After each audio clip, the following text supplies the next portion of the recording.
Shalom. Saya sangat membutuhkan keseriusan, kesungguhan, dan konsentrasi Anda mendengarkan firman hari ini. Saya harus berani katakan, untunglah Anda sebelum mati mendengarkan firman ini. Supaya Anda mulai lempeng bicara iman percaya Anda kepada Tuhan. Mari kita buka Roma 1 ayat 16-17. Ini ayat terkenal sekali. Sayang saking terkenalnya orang gak ngerti. Roma 1 ayat 16-17. Saya baca ayat 16, saudara baca ayat 17. Katakan amin. Sebab aku mempunyai keyakinan yang kokoh dalam Injil. Karena Injil adalah kekuatan Allah yang menyelamatkan setiap orang yang percaya. Pertama-tama orang Yahudi, tetapi juga orang Yunani. Lanjut.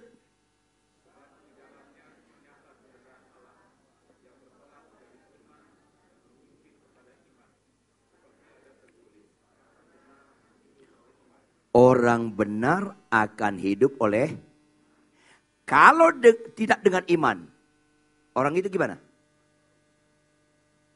Kalau tidak dengan iman, orang itu bagaimana? Mati. Apa istilah mati? Tidak benar. Apa istilah mati? Tidak benar. Orang Kristen itu bukan dilihat di mujizat-mujizatnya. Kesimpulan pada akhirnya, orang Kristen itu kelihatan dia benar gak? Itu ukuran kesimpulan. Supaya kita jangan taruh nilai kita yang sama dengan dunia ini. Ini penting sekali saudara. Makanya Paulus bilang apa? Dia mempunyai keyakinan yang kokoh dalam Injil. Tahu nggak terminologi keyakinan yang kokoh? Yang tidak bisa goyah. Karena apa? Bapak Ibu sepakat nggak kita firman itu kekal? Sepakat nggak kita firman itu nggak boleh berubah? Siapa yang merubah firman akan dihukum. Firman itu kekal, nggak berubah. Kebenaran itu kekal, tidak berubah. Makanya jangan pegang yang lain, karena yang lain bisa berubah. Ini penting sekali. Makanya di gereja seringkali nggak ngerti tentang iman. Ini penting sekali. Sederhana, tapi kita mempersulit diri karena kita nggak ngerti iman. Bapak, Ibu, saudara kekasih, saya tanya Anda, ada nggak orang sakit datang ke dukun? Jawab dong. Untuk apa? Bisa ngerti? Ada nggak orang sakit datang ke Tuhan Yesus? Untuk apa? Kalau itu penekanannya, memang Yesus Anda anggap dukun. Ini yang mengerikan sekali tanpa sadar. Bedakan percaya dengan beriman. Bedakan apa? Percaya dengan beriman. Perhatikan baik-baik. Anda pernah baca Lukas 17 kan? Kebangetan kalau Anda nggak pernah baca. Itu sangat bagus. Yesus mengajar Petrus dan kawan-kawan. 10 orang sakit kusta. Pernah baca kan? Jujur. Mereka datang ke siapa? Halo? Mereka datang ke siapa? Jawab yang keras dong. Datang ke Tuhan Yesus. Berapa mereka yang percaya sakit mereka pasti sembuhkan? Jawab dong. Semua yang percaya sakit mereka disembuhkan. Tolong kritisi supaya Anda mulai mengerti mana sebenarnya Injil yang murni, mana yang gak murni. Semua mereka percaya Yesus akan menyembuhkan mereka. Berarti semua mereka mempercayakan masalahnya sama Yesus. Perhatikan. Semua mereka mempercayakan masalahnya sama Yesus. Perhatikan. Pada akhirnya, saya ulangi. Pada akhirnya, berapa di antara mereka mempercayakan hidupnya sama Yesus? Yang keras. 1. Ngerti? Kalau Anda percaya Anda disembuhkan Tuhan Yesus, itu bukan beriman. Ini mengerikan sekali orang Kristen sekarang. Halo. Kalau Anda berkata, aku sakit kanker, saya percaya Yesus bisa menyembuhkan saya. Itu bukan beriman. Ayo dong, cerdaslah. 9 lagi percaya kustanya disembuhkan. Tapi tidak mempercayakan hidupnya sama Yesus. Beriman itu mempercayakan hidupnya sama Yesus. Percaya itu mempercayakan masalahnya sama Yesus. Dan mayoritas orang di gereja mempercayakan masalahnya sama Yesus. Tapi tidak mempercayakan hidupnya sama Yesus. Mayoritas di gereja. Di mana statement hidup kita mengatakan kita mempercayakan hidup kita kepada Tuhan Yesus? Halo, dengar baik-baik. Capek nggak capek, ngantuk nggak ngantuk, bangun pagi baca Alkitab. Tiap hari. Kenapa kita baca Alkitab tiap hari? Karena kita sedang mempercayakan hidup kita sama Tuhan. Kenapa Anda malas baca Alkitab? Karena Anda nggak beriman. Saya ulangi, karena Anda nggak beriman. Anda nggak mempercayakan hidup Anda sama Tuhan Yesus. Khotbah kayak gini kurang populer. Gak apa-apa kalau ini hari terakhir saya khotbah di sini, gak apa-apa. Kebenaran harus nyampe. Maka jujurlah Bapak Ibu. Halo, jujurlah. Banyak gak orang rajin ke gereja? Suka menyembah. Suka berbahasa roh. Tapi masih malas baca Alkitab. Ngeri kan? Ayo dong. Supaya munafik kita hilang. Banyak orang ke gereja, menyembah terharu-haru, mengangkat tangan dan sebagainya. Tapi sampai sekarang selalu bertengkar keras sama istrinya, sama suaminya. Ini yang ngawur. Kau menghina Tuhan, kalau kau percaya kepada Yesus, yakin kau disembuhkan, tapi kau gak yakin dibenarkan. Jadi orang benar. Itu ciri-ciri orang menghina Tuhan. Akhirnya Tuhan gak ada ubahnya dengan dukun. Halo, kalau kita beriman kepada Yesus, berubah kelakuan kita. Yang sepakat katakan amin. Tepuk tangan. Ya, berubah kelakuan kita. Suami semakin sabar, semakin tenang. Bapak-bapak, kekuatan kita di kesabaran, di ketenangan. Kalau Anda suka marah-marah di rumah, suka marah sama istri, itu menunjukkan lu picik, lu bodoh, lu kekanak-kanakan. Gak apa-apa, lu tersinggung-tersinggung lah. Ya, kekuatan laki-laki di ketenangan, di kesabaran. Karena dalam orang beriman, seorang bapak, seorang suami, itu imam. Maka konsekuensi logis Anda penyandang imam, Anda harus paling rohani daripada seisi rumahmu. Itu Kristen. Kalau Anda nggak sepakat bapak-bapak, memang Anda jauh dari Kristen. Ayo dong. Kristen kita seringkali hanya di cara, bukan di kelakuan, bukan di kehidupan. Makanya banyak gak orang Kristen masuk gereja, keluar gereja, memuji, menyembah, masih suka bohong? Banyak gak? Jujur dong. Iya. Banyak gak orang gereja, masuk gereja, masuk gereja, tetap di jalan raya gak pernah sopan? Iya. Anda menyembah gemetar-gemetar, tapi Anda bawa mobil, orang lain gemetar sama Anda. Ngeri sekali sekarang Kristen ini. Akhirnya hebat waktu di ibadah. Hidup sehari-hari sama dengan dunia ini. Banyak orang Kristen koruptor. Benar? Banyak orang Kristen gak jujur bayar pajak. Benar? Ayo dong. Ada gak orang Kristen ke gereja sampai sekarang masih berzina? Ada. Kalau ada di antara Anda di ruangan ini, tolong Anda bertobat. Karena Anda menghina Tuhan. Ayo dong. Ada nggak orang Kristen percaya sama Yesus, menyembah, suka sekali buka situs porno? Ada. Ayo dong. Udah nggak berubah kelakuan orang Kristen, suka kesembuhan lagi. Kan ngawur. Padahal sakit sembuh gak ada hebat-hebatnya.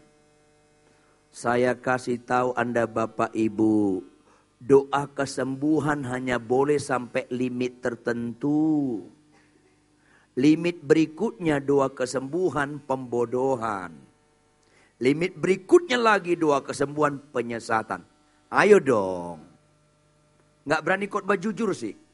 Karena banyak orang pengkhotbah gak berani khotbah jujur karena takut gak diundang lagi. Ini mengerikan. Jujur Bapak Ibu. Kalau Anda jujur, Anda bisa mengerti. Tapi kalau Anda gak jujur, Anda gak bisa mengerti. Jujur Bapak Ibu. Niat gak Bapak Ibu hidup selama-lamanya di bumi? Tolong jawab. Niat gak? Jawab dong. Niat gak? Halo? Pada puas Anda? Niat gak Anda hidup selama-lamanya di bumi?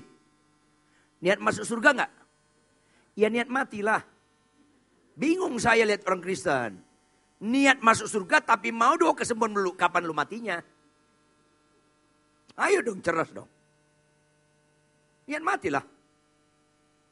Doa kesembuhan jangan ada di antara Anda anti doa kesembuhan. Tapi jangan ada di antara Anda sangat suka doa kesembuhan. Sama sesatnya itu. Doa kesembuhan hanya boleh sampai limit tertentu. Karena kita nggak niat hidup selama-lamanya di bumi. Jujur dong. Saya tanya lagi Anda. Supaya kesentuh nalar Anda dan Anda ambil langkah iman. Kalau Anda sekeluarga, halo. Kalau Anda sekeluarga mengisi liburan, Anda akan jalan-jalan ke Hong Kong. Sampai di bandara, jujur. Pesawat Anda delay 1 jam. Kesel nggak? Delay 8 jam. Oh, keriting muka lo. Kalau on time senang nggak? Kalau Anda nanti malam dipanggil Tuhan on time, senang nggak? Delay lah Tuhan. Orang suka doa kesembuhan, suka delay. Cerdas dong. Delay lah Tuhan. Oke, delay 4 jam. Jadi umurku 4 jam lagi. Jangan dong Tuhan. Mau delay, oke deh, seminggu. Jadi mau delay berapa lama? 30 tahun lah Tuhan. Bodoh nih orang Kristen. Itu kan gak rela Anda kan? Halo, sama saya. Nanti malam dipanggil, besok dipanggil sama saja. 10 tahun silahkan Tuhan. Suka-sukamu Tuhan. Sama saya rindu ketemu Yesus. Kalau rindu, aku gak mau doa kesembuhan. Tapi kalau saya khotbah di Madura, saya khotbah di Padang, saya khotbah di Palembang, saya khotbah di Johor, saya khotbah di Brunei, saya khotbah di Filipina Selatan, saya khotbah kesembuhan. Why? Karena mereka banyak orang belum percaya. Doa kesembuhan sebagai jembatan supaya mereka melihat dan menyerahkan hidupnya kepada Tuhan. Tapi kalau di gereja, saya ulangi, kalau di gereja yang notabene pertemuan reguler, jangan lagi khotbah kesembuhan. Khotbahlah pertobatan supaya kita makin taat sama Tuhan. Tepuk tangan. Tolong operator tampilkan Lukas 24 ayat 47. Operator tampilkan Lukas 24 ayat 47. Sama-sama kita baca Bapak Ibu. 1, 2, iya. Dan lagi dalam namanya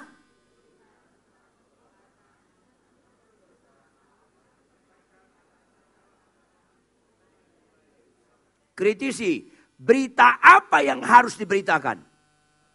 Pertobatan dan pengampunan dosa yang harus diberitakan. Kesembuhan gak harus diberitakan. Berkat gak harus diberitakan. Pertobatan harus diberitakan. Itu Alkitab saya. Gak tahu Alkitab Anda. Ini firman Tuhan. Berita tentang pertobatan. Apa arti bertobat Bapak Ibu? Arti bertobat, kita berbalik. Ngapain berbalik?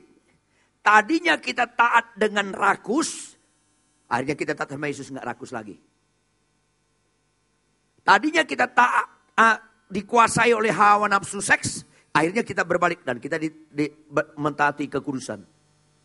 Bertobat artinya berubah kelakuan kita dengan mentaati Yesus adalah kebenaran. Sehingga kelakuan kita benar. Itu arti bertobat. Tapi kalau Anda masuk gereja, keluar gereja, tetap pemarah, tetap pembohong, pemalasnya auzubillah bin jalik, ya susah lah. Ngapain lu percaya sama Yesus kebenaran kalau kelakuanmu gak benar? Ada gak firman Tuhan berkata, lebih sukacita memberi daripada menerima? Ada gak? Jujur dong. Rata-rata orang Kristen suka memberi atau menerima? Ayo dong. Itu kan orang pelit mulai tersinggung kan. Itu ayat kalau orang pelit baca langsung pikul salib dia. Lebih sukacita memberi daripada menerima. Rata-rata orang gereja suka menerima. Kenapa Tuhan bilang berikan perpuluhan? Karena Tuhan menghargai Anda. Karena Anda bernilai. Kenapa Anda menderita memberikan perpuluhan? Karena lu tanda-tanda kematian. Orang hidup itu namanya memberi. Kalau orang pelit itu 98% mati. Saya tanya Anda, lihat di atas kepala Anda, ada lampu enggak? Hidup enggak lampunya? Dari mana Anda tahu hidup? Karena dia memberi cahaya. Memberi itu tanda hidup. AC di sini hidup enggak? Dari mana Anda tahu? Dia memberikan cuaca yang kondusif buat kita. Jam dinding di sana hidup enggak? Dari mana Anda tahu? Dia memberi informasi waktu. Ukuran hidup itu memberi. Ukuran mati itu tidak memberi. Alias pelit. Yang pelit lihat saya. Bertobat loh. Bingung saya orang Kristen nih. Lebih suka cita memberi daripada menerima. Orang Kristen rata-rata lebih suka cita menerima. Gak nyambung dengan Tuhan. Orang Batak lebih jelek lagi. Ada orang Batak gak di sini? Orang Batak lebih jelek lagi. Orang Batak lihat saya. Orang Batak lebih jelek lagi. Dia gak suka memberi. Menerima dia sukacitanya sedikit. Dia lebih sukacita mengambil. Iya. Makanya orang Batak kalau ke pesta bawa kantong plastik. Ngambil. Orang Batak itu jelek sekali adatnya. Kalau suku lain mungkin lebih jelek lagi. Kan gitu. Boleh dong saya dramatisir. Saya yang khotbah. Jadi Anda harus ngerti bahwa beriman itu bicara penderitaan. Alkitab kita ini Bapak Ibu dibagi beberapa bagian jenis. Tapi yang utama 2. Yang utama berapa? 2. Perhatikan baik-baik. Yang 2 itu perintah dan janji. Ulangi. Saya baca salah satu ayat yang merepresentatifkan kebenaran itu. Matius 6 ayat 33. Tetapi cari dahulu kerajaan Allah dan kebenarannya. Itu perintah atau janji? Maka semuanya ditambahkan kepadamu. Itu perintah atau janji? Mana Anda lebih tertarik? Kelihatan kan? Mana orang percaya, mana orang beriman kelihatan. Orang beriman, dia letakkan kepada perintah. Orang percaya, dia letakkan pada janji. Dengar baik-baik dong. Supaya Anda mulai cerdas ke sini. Suatu kali istri saya ngobrol sama saya. Udah ngobrol, maka dia panggil pembantu kami yang kedua. Yang baru. Dia panggil dia, Pak. Mbak, tugas kamu bersihkan rumah menurut standar kami. Kalau kau bersihkan rumah menurut standar kami, 6 bulan kemudian kami beli kamu motor. Halo? Kata mana yang direkam dia? Kayak lu. Kayak lu. Ngeri, sadis, kejam, dan bodoh banyak hamba Tuhan. Dengan statement apa? Saya klaim janjimu Tuhan. Saya klaim janji. Ngawur lu. Klaim perintah Tuhan dong. Kenapa janji kok? Kayaknya Tuhan babu lu. Ayo cerdas ya, cerdas. Anda mulai, ini akhir zaman. Anda harus mulai teliti mana yang menyenangkan Tuhan.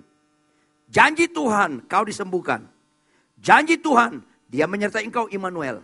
Janji Tuhan, pencobaan yang kau alami gak pernah melampaui kekuatanmu. Janji Tuhan, kau tidak pernah ekor, tapi jadi kepala. Janji Tuhan, kau tidak menurun, tapi naik. Jujur, janji Tuhan itu berkenaan kesukaan kita atau kesukaan Tuhan? Jawab dong kalau Anda cerdas. Kesukaan kita atau kesukaan Tuhan? Halo? Kesukaan kita atau kesukaan Tuhan? Kesukaan kita. Kalau lu sakit sembuh, gak ada sukacita di surga. Lu yang sukacita. Ayo dong. Makanya 10 orang sakit sembuh. Gak semuanya Tuhan sukacita. Semua mereka sukacita. Tapi Tuhan gak semuanya sukacita. Cuma satu Tuhan sukacita. Karena Tuhan tidak pernah meletakkan sukacitanya pada kesembuhan. Cerdas dong. Kalau Tuhan meletakkan sukacitanya kepada kesembuhan, konsisten dong. Semua sembuh, semua Tuhan sukacita dong. Janji Tuhan itu berkenan dengan kesukaan kita. Perhatikan, perintah Tuhan. Perintah Tuhan. Baca Alkitab tiap hari. Bawa perpuluhan, jika ditampar pipi kiri, kasih pipi kanan. Hai istri, tunduk pada suami. Hai suami, kasihlah istrimu. Lebih sukacita memberi daripada menerima. Itu kesukaan kita atau kesukaan Tuhan? Kesukaan Tuhan. Mana lebih mulia? Kesukaan kita atau kesukaan Tuhan? Kesukaan Tuhan. Kalau kesukaan Tuhan, berarti apa kita? Kesukaan Tuhan sama dengan bonyoknya kita. Ayo dong. Menjadi perjuangan kita, doa puasa kita. Untuk apa? Bukan supaya sakit sembuh. Doa puasalah engkau ibu-ibu sampai suka kau tunduk pada suamimu bagaimanapun suamimu. Doa puasalah kau bapak-bapak, kau mengasihi istrimu bagaimanapun istrimu. Doa puasalah Anda bapak, ibu, anak muda supaya Anda dapat membalas kejahatan dengan kebaikan. Kalau kesukaan Tuhan menjadi kesukaan kita, itulah iman yang penuh. Kalau kesukaan Tuhan menjadi kesukaan kita, itulah hidupku bukan aku lagi, tapi Yesus dalamku. Kalau kesukaan Tuhan menjadi kesukaan kita, maka terangkatlah hidup ini bukan hanya mulut. Hidup ini menyanyikan lagu, Bless the Lord, oh my soul, oh my soul. Itu harus melalui hidup, bukan dengan mulut. Jiwaku berkatilah Tuhan. Tuhan hanya bisa diberkati, dipuji, disenangkan ketika kesukaan Tuhan jadi kesukaan kita. Menjadi pertanyaan, sudahkah engkau suka membaca Alkitab tiap hari? Itu udah lain tuh. Udah lain tuh.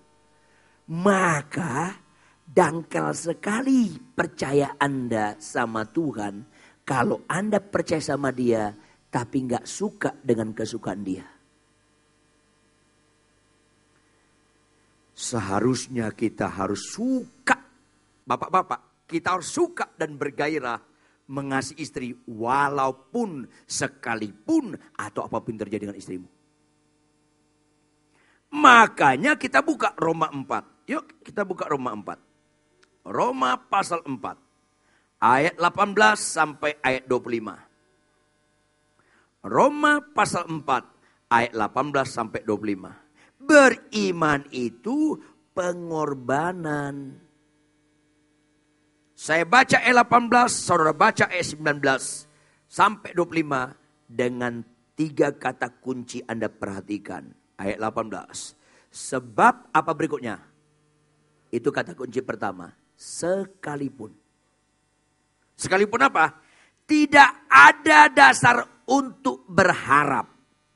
Namun Abraham berharap juga dan percaya bahwa ia akan menjadi bapa banyak bangsa menurut yang telah difirmankan, Abraham demikianlah banyaknya nanti keturunanmu. Lanjut. Imannya tidak menjadi lemah walaupun ia mengetahui. Stop. Walaupun, itu kata kedua. Tadi sekalipun, sekarang apa? Walaupun. Lanjut. Bahwa tubuhnya sudah sangat lemah karena usianya telah kira-kira 100 tahun dan bahwa rahim Sarah telah tertutup. Ayat 20, tetapi terhadap janji Allah, ia tidak bimbang. Karena apa? Dia beriman. Karena apa? Karena ketidakpercayaan. Kata kunci ketiga. Malah, arti malah apa? Lebih berat lagi. Malah ia diperkuat dalam imannya dan ia memuliakan Allah. Lanjut. Dengan penuh keyakinan bahwa Allah berkuasa untuk melaksanakan apa yang telah ia janjikan. Karena itu hal ini diperhitungkan kepadanya sebagai kebenaran. Itu bicara iman. Lanjut. Kata-kata ini, yaitu hal ini diperhitungkan kepadanya, tidak ditulis untuk Abraham saja. Berikutnya, tetapi ditulis juga untuk kita Bapak Ibu. Supaya kita bukan sekedar percaya, tapi beriman. Sebab kepada kita pun Allah memperhitungkannya. Karena kita percaya kepada Dia yang telah membangkitkan Yesus Tuhan kita dari antara orang mati. Yaitu Yesus yang telah diserahkan karena pelanggaran kita dan dibangkitkan karena pembenaran kita. Ya, iman itu bicara aku makin berkurang, Yesus makin bertambah. Iman itu bicara sangkal diri dan pikul salib. Tapi di gereja diajarkan iman yang ngawur-ngawur. Ada pemuda di gereja saya Bapak Ibu. Dia datang ke ruangan saya. Salam Pak Pendeta. Salam. Cerah amat loh. Iya Pak Pendeta. Terus dia bilang apa? Pak Pendeta kenal nggak Siska? Ada di jemaat perempuan namanya Siska. Cantik, manis, sopan. Pinter sekali orangnya. Jago sekali main piano. Ya kenapa? Pak Pendeta, saya beriman dia istri saya. Itu bukan iman, itu keinginan. Karena itu bicarakan kesukaan kamu. Kesukaan kamu kalau kau beriman itu keinginan. Saya kasih tahu kamu, saya bilang, kamu cenderung beriman. Masih cenderung. Kamu cenderung beriman. Kalau kau lihat si Tumina, ada di gereja namanya Tumina. Golkar, tahu Golkar? Golongan mekar. Sumbing, bau badannya nyengit. Lebih cenderung kau beriman kalau kau bilang sama saya, Pak Pendeta, tahu Tumina enggak? Iya, yang gemuk, yang sumbing itu. Iya, kenapa? Saya beriman, dia istriku. Itu baru beriman. Mulai gak rela kan muka lo kan? Karena Anda gak suka beriman. Beriman itu pengorbanan. Ngawur orang Kristen sekarang. Saya beriman, sakitku sembuh. Itu bukan beriman, itu keinginan. Ngawur Kristen. Saya beriman, tahun ini saya punya mobil. Itu bukan beriman, ngawur. Itu keinginan. Kenapa diajar mental gunung kawi di gereja? Karena gak ngerti dan gak mengenal Tuhan. Pak Pendeta, walaupun saya mampu beli Alphard, saya beli Kijang Innova. Karena sebagian saya pakai untuk pelayanan. Itu beriman. Itu kan mulai ngelawan muka lo. Susah memang. Gak banyak orang beriman. Makanya Tuhan bilang apa? Banyak yang terpanggil. Iya, karena sedikit orang beriman. Orang beriman itu sedikit. Orang percaya banyak. Saya yakin disembuhkan. Saya yakin tahun ini usahaku maju. Itu keinginan. Kenapa mental gunung kawi masih dilanggengkan di gereja? Bingung saya. Abraham dengar firman Tuhan. Abraham, kau punya anak. Berapa? 2? Bukan. Berapa Tuhan? 200? Bukan. Jadi berapa Tuhan? Sebanyak bintang di langit. Sebanyak pasir di pinggir lautan. Kehitung enggak? Enggak. Setelah itu langsung hamil enggak si Sarah? Enggak. Umur 30 tahun Sarah, si Abraham umur 40. Enggak hamil Sarah. Abraham umur 50. Sarah umur 40. Hamil enggak dia? Enggak juga. Abraham umur 70. Sarah 60. Hamil enggak dia? Enggak. Mulai ada pengorbanan enggak? Mulai. Ada tantangan. Waduh. 60 udah lewat masa menopause enggak? Saya mohon maaf. Ibu-ibu yang umurnya 60 tahun ke atas, tolong angkat tangan dong. Ibu-ibu yang 60 tahun ke atas, tolong angkat tangan tinggi-tinggi dong. Jangan turun. 1, 2, 3, 4, 5, 6, 7. Saya mau tanya sama ibu-ibu, niat hamil lagi enggak? Ya enggak lah. Ngerti? Kita seringkali baca Alkitab kayak fotokopi. Lewat gitu. Penuh penghayatan kalau baca Alkitab. Kita dulu sama bapak rohani saya. Jangan khotbah sebelum baca Alkitab dari Kejadian sampai Wahyu 5 kali minimal. Supaya Anda hayati. 5 tahun pertobatan saya baca Alkitab ini Kejadian sampai Wahyu 23 kali. Karena haus. Begitu khotbah, kata bapak rohani saya, begitu khotbah, perikop yang kau khotbahkan, baca 40 kali bolak-balik. Sehingga kau tahu kenapa ada koma di situ, kenapa tanda seru, kata sambungnya apa artinya. Dibaca begitu. Ibarat orang lapar, lihat pohon apel, rata-rata orang ambil batu lempar, dapat satu, tapi bonyok. Itulah orang sekarang baca Alkitab.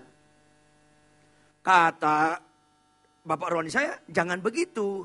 Ambil jerami, letakkan di sekeliling pohon itu. Lama. Setelah itu peluk batangnya, goncangkan, capek. Tapi begitu jatuh, banyak dapat dan tidak ada yang bonyok. Tahu nggak lo? Kerja keras lah, itu harus lifestyle orang Kristen, kerja keras.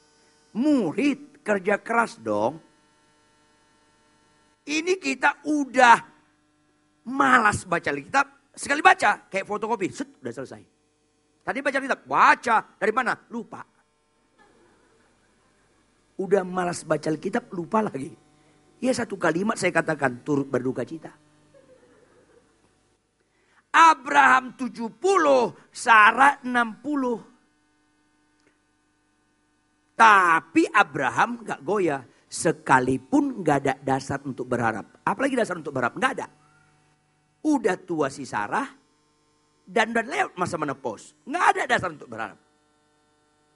Tapi Abraham tetap berharap. Pengorbanan. Janji Tuhan kok puluhan tahun gak dapat-dapat. Pengorbanan. Akhirnya tahu gak?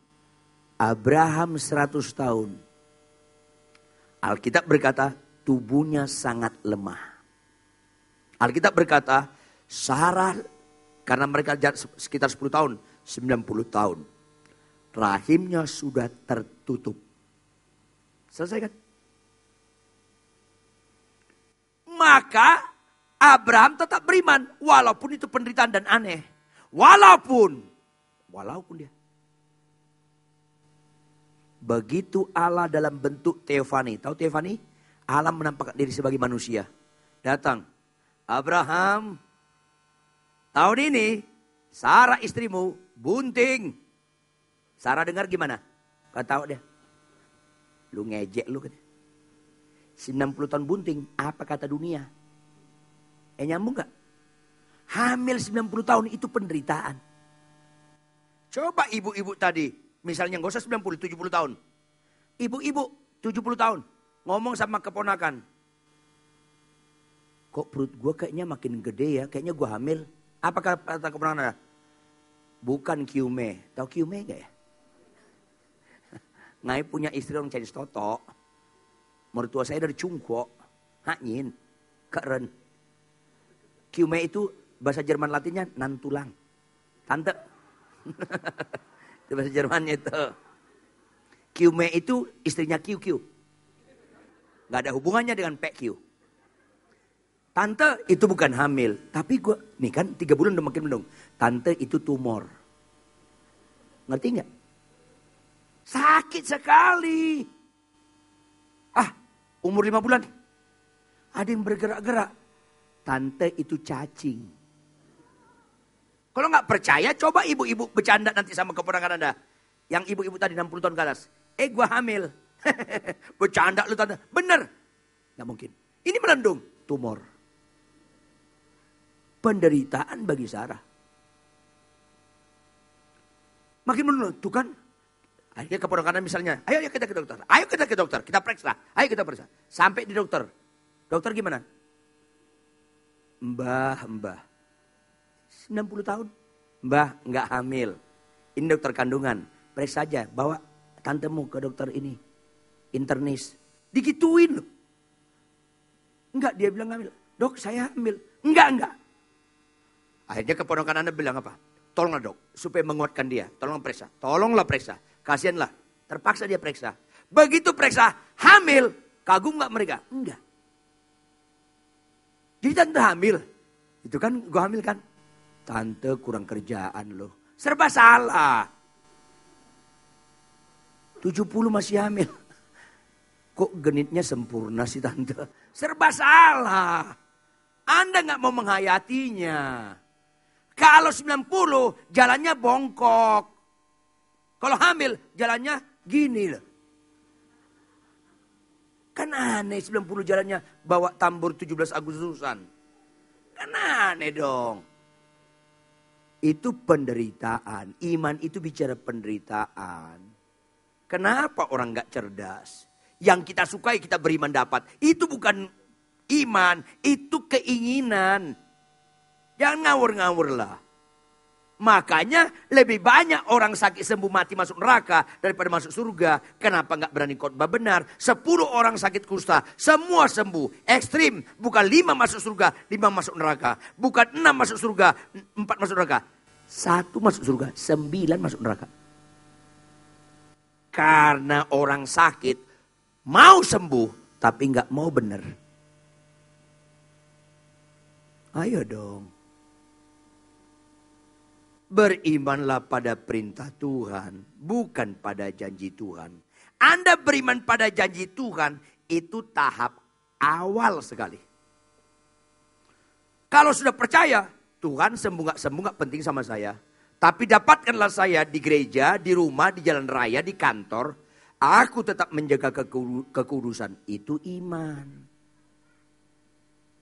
Dapatkanlah saya Tuhan, capek gak capek, ngantuk gak ngantuk, sehat gak sehat, tetap aku bangun pagi baca Alkitab. Itu iman. Dapatkanlah saya Tuhan, berapapun gajiku, 10 juta atau 2 juta, tetap aku memberikan perpuluhan. Itu iman. Itu kan beberapa muka mulai ngelawan. Karena Anda gak suka iman. Dapatkanlah aku Tuhan, biarpun istriku cerewet, aku tetap sayang sama dia. Itu iman. Kenapa Anda beriman sembuh? Karena mental gunung kawi Anda belum tuntas. Kenapa Anda saya beriman, gajiku tahun ini naik. Karena fokusnya diri Anda. Itu bukan iman. Yang ditekankan di gereja, penekanan janji. Kayak pembantu saya tadi. Mbak, kau bersihkan rumah kami. Menurut standar kami. 6 bulan lagi, kau beli motor. Langsung dipegangnya motor. Perintah nggak dia ingat. 6 bulan berikutnya dia datang. Bapak ibu katanya 6 bulan lagi beli motor. Karena kalau apa? Enggak, pokoknya bapak bilang 6 bulan lagi beli motor. Iya kalau apa? Nggak tahu deh, pokoknya 6 bulan lagi beli motor. Kami beli motor nggak? Enggak. Nyambung nggak? Halo, nyambung nggak? Kalau dia lupa janji. Halo, kalau pembantu saya lupa janji. Tapi ingat perintah. Dia bersihkan rumah kami 6 bulan. Dia lupa. Tiba-tiba kami bilang, sini. Kau udah 6 bulan bekerja, kami lihat bersih rumah ini. Terus kenapa Pak? Ada yang mau ditegur saya? Enggak. Kami beli kau motor. Saya dibeli motor. Kami enggak pernah lupa janji. Allah itu kalau kau lupa janji Tuhan enggak masalah. Karena Tuhan enggak pernah ingkar janji. Kalau lu lupa perintah, kiamat lokal lo. Karena enggak pernah benar hidup lo. Ayo dong. Maka sudahkah kita sukacita dengan janji? Gampang. Tapi sudahkah kita lebih sukacita lagi dengan perintah? Itu masalah lain. Sukacita enggak Anda? Mobil Anda dipepet, Anda enggak balas mepet. Anda rem. Tuhan, mungkin dia kebelet ke WC biar duluan. Sudah enggak? Gak usah ketawa. Menangis saja. Tuhan, gitu loh. Supaya bertobat kita nih. Kalau ada di antara Anda Bapak Ibu, kalau ada di antara Anda naik motor, apapun alasan jangan pernah lawan arah. Kalau Anda lawan arah, memang Anda jauh daripada mengenal Yesus. Soalnya putarannya ada sekitar 1 kilo lagi. Ini cuma 5 menit mas. Tetap jangan lawan arah. Apapun alasan Anda. mulai bicara dipimpin Roh Kudus, itu mentalnya tertib. Nyanyi Roh Kudus, Roh Kudus. Tapi yang lu punya Roh Kudis. Kurang disiplin, kudis lu. Kenapa? Kalau Anda bawa mobil, lampu kuning artinya siap-siap berhenti. Bukan cepat-cepat nanti keburu merah. Apa ini Kristen ini? Bingung saya.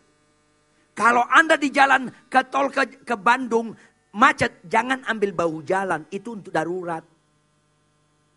Kalau Anda ambil juga, terpaksa saya bilang, darurat otak lo. Nggak apa-apa. Pedes-pedes lah. Mendingan kayak Ahok, benar. Daripada sowan-sowan tapi maling juga. Kan DPRD bilang gitu. Ngomong kasar itu nggak benar. Tapi dia benar kelakuannya. Walaupun saya pernah negur Ahok. Ayo jangan kasar begitu dong. Pak Pendeta, saya orang Sumatera. Iya kau orang Sumatera. Tapi anak Tuhan nggak? Jangan kata anak Sumatera jadi ngomong kasar juga nggak baik. Tapi mendingan kau daripada orang bahasanya halus. Tapi maling. Itu banyak di Indonesia. Di sini nggak ada satu, mungkin dua ada. Sopan ngomong lo, tapi lu berzina. Tetap lu sopan, mami cantik lo, padahal lu berzina di sana. Itu kan serem horor. Nyambung nggak sih lo? Ayo dong. Khotbahlah kebenaran walaupun nggak disukai. Ini penting sekali. Malah, ya tadi apa? Sekalipun gak ada dasar untuk berharap. Sarah umur 60, si Abraham 70. Sarah 80, Abraham 90. Sekalipun gak ada dasar untuk berharap.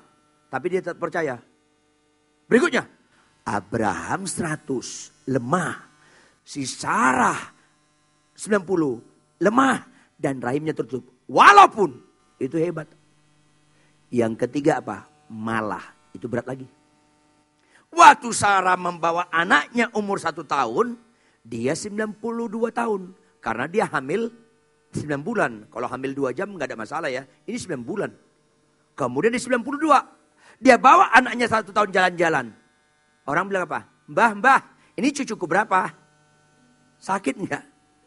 Enggak, ini anak saya. Mbah, jangan terlalu sempurna dong bodohnya. Itu cucu. Terganggu mbak? Enggak, ini anak saya. Mbah juli orangnya. Serba salah. Maka dia meminta. Tapi ketika anaknya si Ishak 5 tahun, 6 tahun. Dia makin suka. Karena si Hagar suka ngejek. Lu mandul lu. Gue punya anak lu. Si Abraham sayang sama gue daripada. Sekarang dia punya anak. Dia bangga. Dia senang. Anaknya 8 tahun. 9 tahun. Si Abraham sayang sekali sama Ishak. Maka bicara iman apa? Pengorbanan. Abraham. Ya Tuhan. Ambil anakmu yang tunggal. Kalau saya dramatis sedikit. Siapa Tuhan? Dari Sarah, Ishak anak tunggal. Atau saya dari istri cabang, dia buka cabang. Atau si Ismail dari Hagar, istri saya cabang. Dia buka cabang. Ini bodohnya Abraham buka cabang nih. Yakni Ishak yang kau kasihi. Oh ya, Ishak yang paling saya kasih daripada Ismail. Maka gimana Tuhan? Saya beli dia Innova atau CR-V? Bukan. Kenapa? Saya kuliahkan nanti dia di Boston, di London? Bukan. Apa Bapak? Potong dia. Habis gak? Habis gak? Ini bicara iman. Saya bingung orang Kristen beriman pada janji Tuhan. Gak beriman pada perintah Tuhan. Ngawur Kristen itu. Potong anakmu. Loh Tuhan, kau bilang anakku akan banyak seperti bintang. Satu lu suruh potong. Di mana otakmu Tuhan? Kayaknya lebih baik ngomong gitu kan. Jujur dong Bapak Ibu. Abraham robot atau manusia? Ada free will-nya gak? Ada. Konflik sama dia. Kalau gue bawa, gue potong, gue pulang. Apa kata Sarah? Abraham lu bawa mana anak gue? Itu udah dijanjikan Tuhan. Gue udah malu, gue nolak. Dia hamil 90 tahun. Lu bawa kemana? Sarah gue potong. Lu gimana? Udah gak sulit sekali. Sulit sekali itu. Anda mesti menghayati kebenaran ini. Sekalipun, walaupun, malah. Jangan lagi Anda percaya sama Yesus tanpa iman. Anda nanti bodoh dan sesat. Percayalah Yesus dengan iman. Apa itu? Alamatkan kesukaan Anda pada perintah Tuhan. Jangan ada di antara Anda dengan firman ini. Besok masih malas baca Alkitab. Memang Anda jauh dari beriman. Jangan ada di antara Anda di ruangan ini setelah mendengar firman ini masih ngelawan suami. Jangan bu, jangan ibu-ibu. Bagaimanapun suamimu tunduk pada suami, itu Alkitab. Jangan ada bapak-bapak di sini kasar sama istri.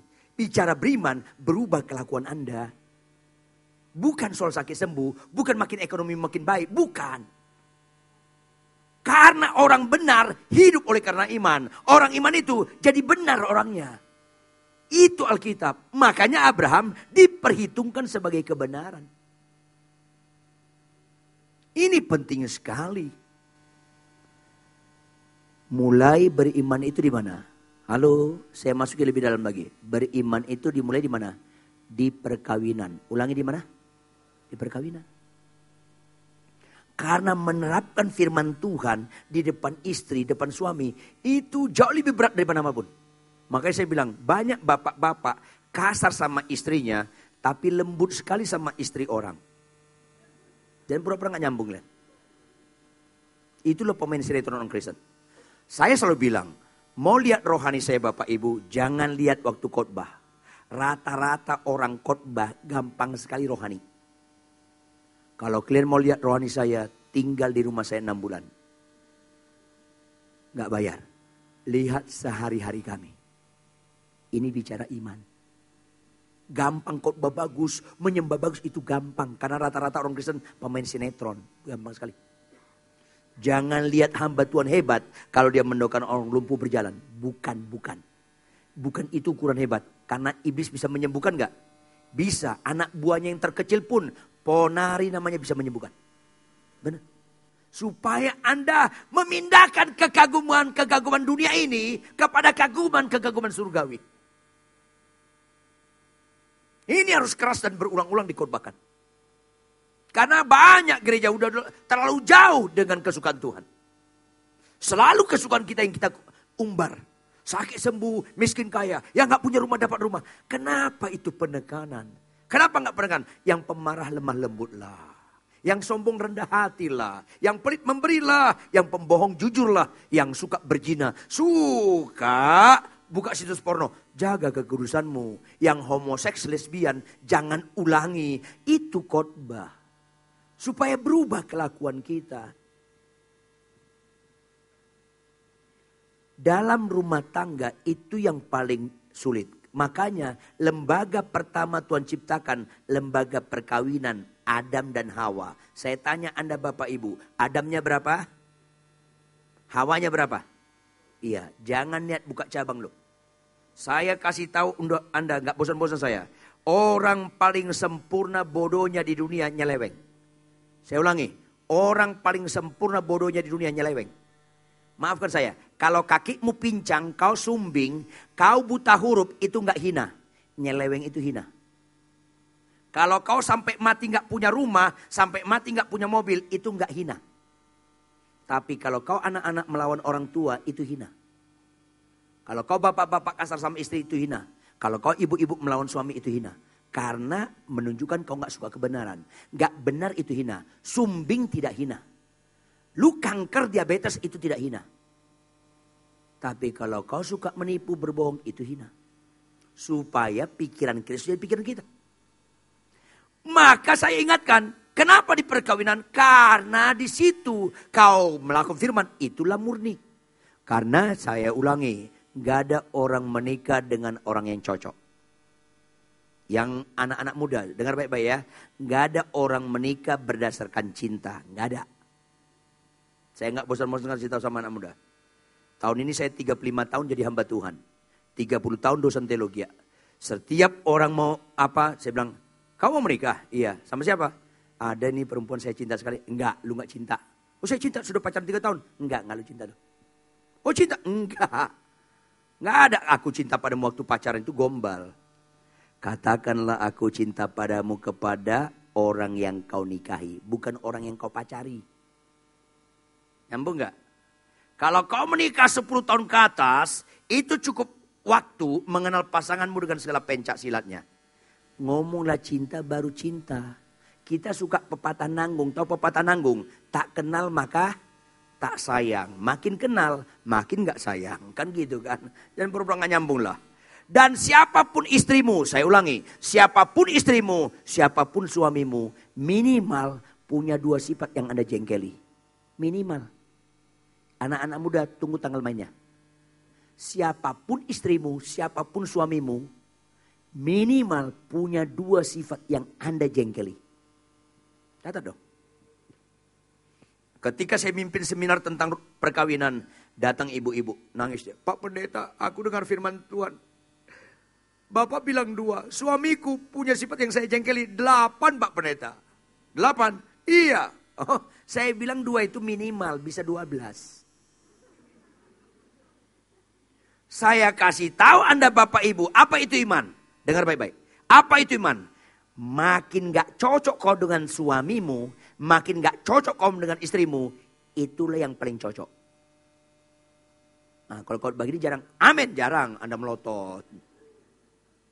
Salah satu orang mulai terlatih menghujat Roh Kudus, cerai. Dengar baik-baik. Saya kasih tahu Anda, kalau ada di antara Anda niat cerai, stop, jangan lanjutkan. Karena Anda mulai sempurna digembalakan setan. Dengar baik-baik. Sukalah Anda kalau mau dengar firman ini. Jangan cerai.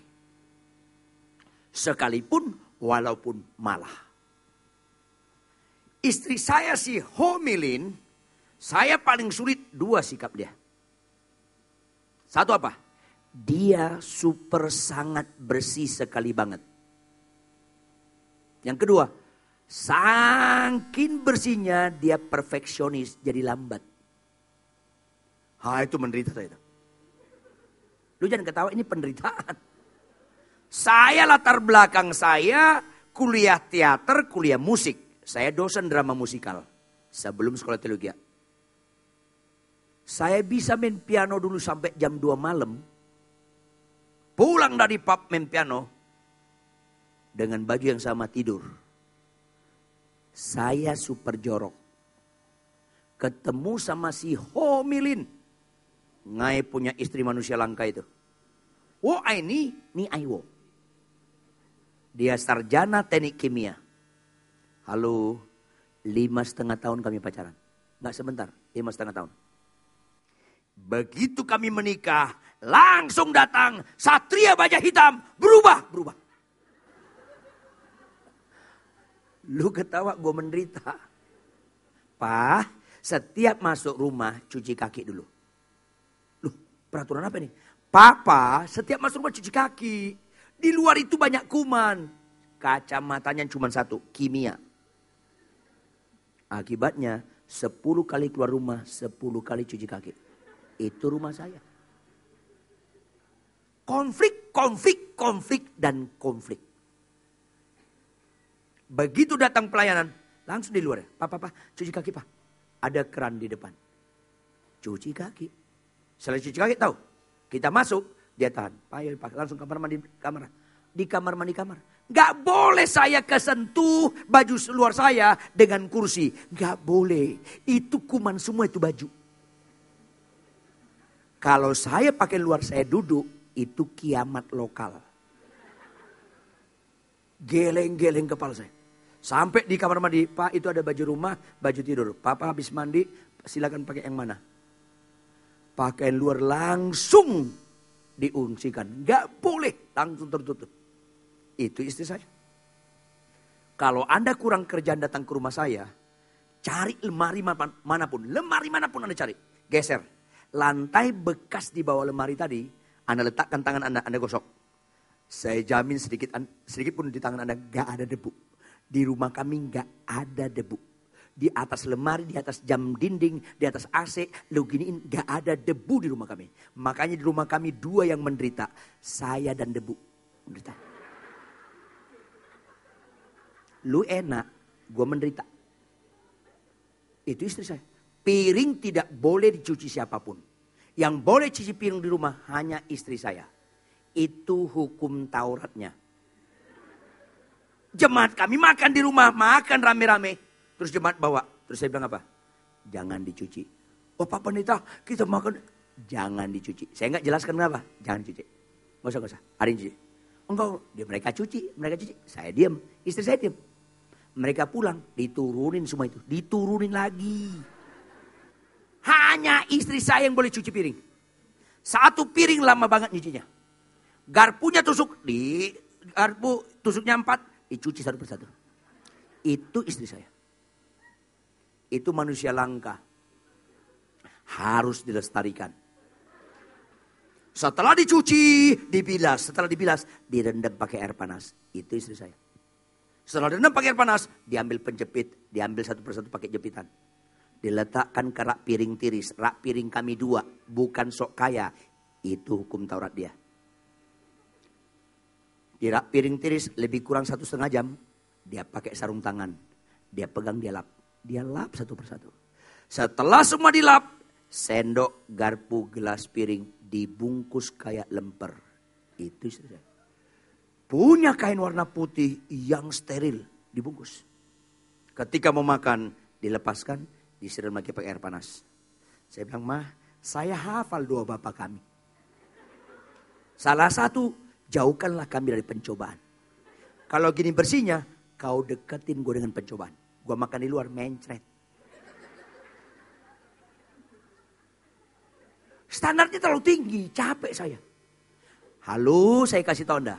6 tahun perkawinan kami, saya tidak mampu. Saya ulangi, 6 tahun perkawinan kami, saya nggak mampu. Ketika dia tidur, saya bilang, "Tuhan, ujilah saya. Tilik hatiku paling dalam. Kau nggak mungkin kubohongi Tuhan. Sedikit pun aku nggak niat nyeleweng. Sedikit pun aku nggak niat cerai. Tapi jujur Tuhan, aku nggak mampu menjalani perkawinan ini. Kalau dia tidur, aku aman Tuhan. Kalau dia bangun, selalu ada sabda yang baru. Sabdamu saja Tuhan, ku taati, perlu perjuangan.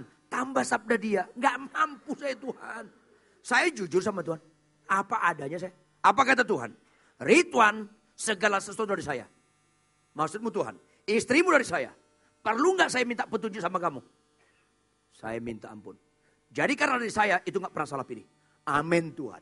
Jadi sekalipun, itu dia. Sekalipun istrimu begitu, tetap kau kasih. Kasihlah istrimu, itu firman Tuhan, nggak boleh berubah. Wow. Kalau Anda mengurangi kasih Anda sama istri Anda hina firman Tuhan. Saya mengasihi istri saya. Ditambah lagi istri saya super lambat. Saya selalu bilang, kalau ibadah mah 30 menit sebelum ibadah kita hadir. Kita share sama worship leader singers, cek.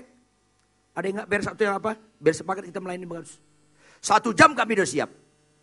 Naik mobil. Papa ntar Pak, ada apa? Jemuran belum masuk. Aduh alamat itu. Itu alamat lama. Karena jemuran dimasukkan ke dalam jemuran dalam. Itu dia ambil dipegang yang panas. Yang panas sebelah sini, maka dijemur. Yang gak panas kena jendela. Itu hukum Taurat dia. Panjang ceritanya. Lengan baju dirapikan lagi. Kayak baru disetrika. Ma, kalau gini terlambat. Ntar Pak, sabar dong Pak. Aduh disuruh sabar begini gimana saya. Bingung saya. 30 menit dia masuk. Ma, udah 30 menit lagi ibadah. Padahal seharusnya kita udah di gereja. Ini 30 menit baru kita mau jalan. Oh iya Pak, Ntar Pak, ntar lagi, keluar lagi deh. Loh, keset belum dimasukin. Aduh, capek deh. Makin gak cocok kau dengan suamimu. Makin gak cocok kau dengan istrimu. Itulah yang paling cocok. Caranya gimana? Pakai kacamata Tuhan. Apa yang dipertemukan oleh Allah gak boleh ceraikan manusia. Sama saya harga mati gak boleh cerai. Sekalipun walaupun malah. Sekalipun istriku cerewet, aku tetap sayang sama dia. Kemungkinan ibu-ibu si homilin lebih cerewet dari Anda. Kemungkinan. Tapi gak ada kemungkinan, saya ulang, gak ada kemungkinan cerewet dia punya kemampuan mengurangi sayang saya sama dia. Cius, gak ada kemungkinan. Walaupun ditambah lagi, istri saya itu lambat. Suatu kali saya mimpin seminar di Bali 5 hari. Mendarat di Ngurah Rai, dijemput kami, handphone diaktifkan. Tiba-tiba berdering. Cide meninggal, tahu Cide? Cici paling gede.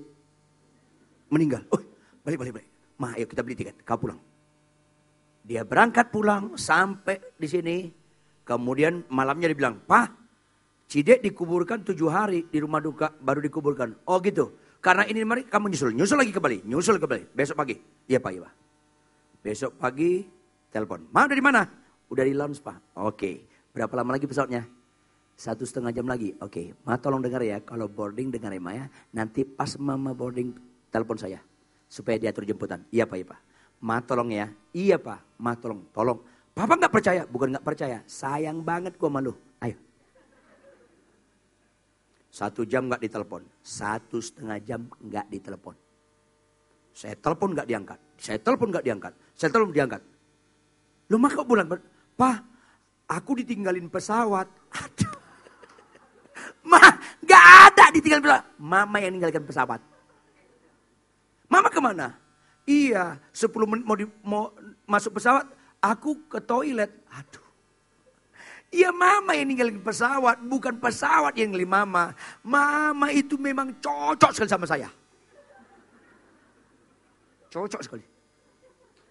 Itulah si homilin. Ketika kebenaran ini saya beritakan kepada mahasiswa. Jadi iman itu tanpa syarat. Hai suami, kasihlah istrimu, gak boleh berubah. Biarpun nanti istrimu menjengkelkan. Biarpun istrimu udah cerewet, lambat lagi, tetap gak ada alasan. Kasihlah istrimu, tetap gak boleh berubah. Itu penghormatan kita kepada firman Tuhan. Tiba-tiba ada mahasiswa tanya. Saya kaget pertanyaannya. Maaf Pak Pendeta. Iya Pak. Kalau istri bapak nyeleweng gimana? Kaget saya. Maksudmu? Ya kalau istri bapak nyeleweng. Sakit sekali saya. Kalau istri saya nyeleweng, sakit sekali saya. Nggak kebayang rasanya. Tapi saya tanya kamu, saya bilang. Istri saya nyeleweng, dosa nggak? Dosa. Kalau dia dosa, hebat nggak dosanya? Membuat saya korbankan ketaatan sama Tuhan. Maksud bapak apa? Tuhan bilang, hai suami kasihlah istrimu. Iya, saya korbankan itu. Sekali-kali tidak. Walaupun tidak mudah, catat baik-baik saya bilang. Biarpun istriku nyeleweng, aku tetap mengasihi dia. Karena aku mengasihi dia, bukan respon saya terhadap kelakuan dia. Saya mengasihi dia karena respon taat saya sama Tuhan harga mati. Saya ajarkan Anda Kristen yang benar. Harga mati. Suamimu bagaimanapun ibu-ibu, tetap kau tunduk sama suami. Loh kalau suamiku kasar. Jangan kekasaran suami membuat kau korbankan ketaatanmu sama Tuhan. Udah kasar Pak Pendeta, gajinya gak dibagi. Gak dikasih sama saya. Walaupun saya tidak excuse dengan laki-laki seperti ini. Laki-laki seperti ini bodoh dan bodoh. Tapi jangan kau korbankan ketaatanmu sama Allah karena kelakuan buruk suamimu. Terlalu kau hormati kelakuan buruk suamimu, gara-gara dia kau gak mau digembalakan Tuhan. Apa arti digembalakan Tuhan? Mau taat sama Tuhan. Pak Pendeta kalau dia nyeleweng. Sekali-kali itu buruk kelakuannya. Itu busuk sekali kalau nyeleweng. Tapi ibu, apakah gara-gara suami menyeleweng, hai istri tunduk pada suami batal? Hebat sekali kelakuan suamimu itu. Terlalu berbobot, terlalu kau hormati kelakuan suamimu. Sampai kau korbankan ketaatan sama Tuhan. Bapak Ibu, taatlah sama Tuhan tanpa syarat. Itu kau menunjukkan memang Yesus segalanya. Masalahnya, sudah suka enggak kau dengan kesukaan Tuhan? Itu masalahnya. Mulailah setiap perkara yang kecil.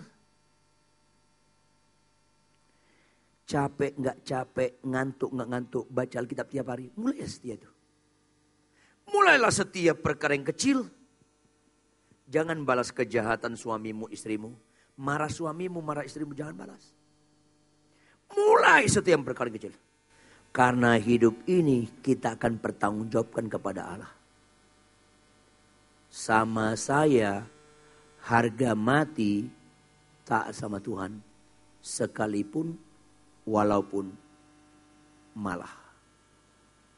Makanya, Yesus taat kepada Allah Bapa jauh lebih berat daripada taat Abraham kepada Allah Bapa. Yesus setia, bahkan setia sampai mati di kayu salib. Kata-kata itu menunjukkan berat sekali dia. Kenapa?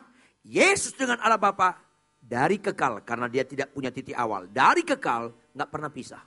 Tapi demi engkau dan saya, dia relakan pisah dengan Bapa di surga. Eloi, Eloi, lama sabatani. Allahku, Allahku, kenapa kau tinggalkan aku? Demi keselamatan engkau dan saya.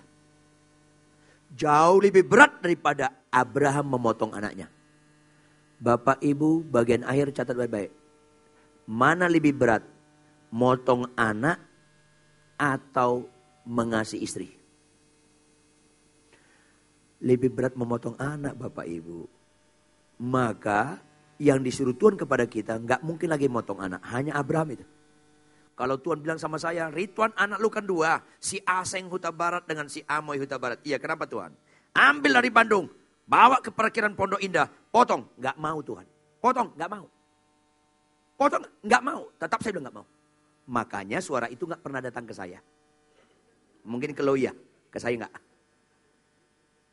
Tapi kalau Tuhan bilang, Ridwan, kau berkhotbah di Jepang. Kau terus khotbah di Australia. Iya Tuhan, kenapa? Banyak persembahanmu kan? Benar Tuhan.